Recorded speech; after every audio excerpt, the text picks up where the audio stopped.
How was the United Nations formed after WW2?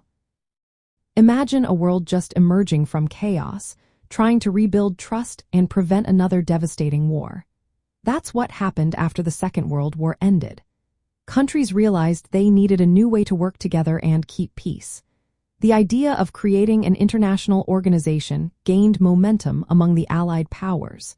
They saw the failure of the League of Nations and wanted something stronger.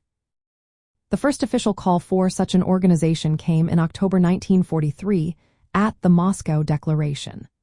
Leaders from China, Great Britain, the United States, and the Soviet Union agreed on the need for a new body to secure peace and security.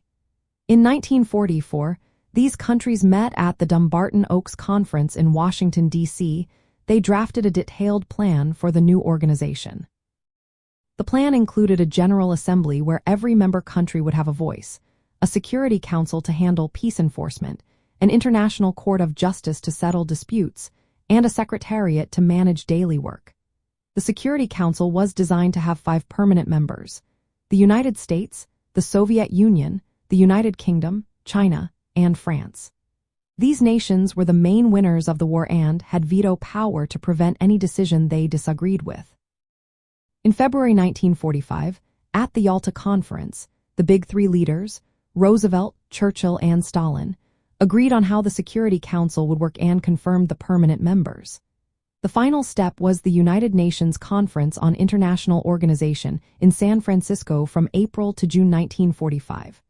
Representatives from 50 countries gathered to draft and sign the UN Charter. This document officially created the United Nations.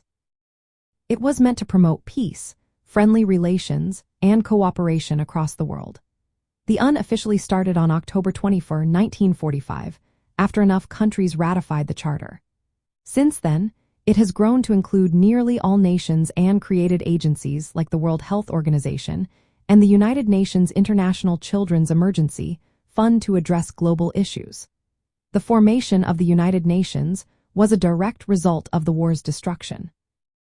It was built on the idea that countries must work together to avoid repeating the horrors of the past. The Security Council's structure, especially the permanent members with veto power, reflects the power dynamics of the post-war world. This new organization aimed to shape the global order and promote peace for generations to come.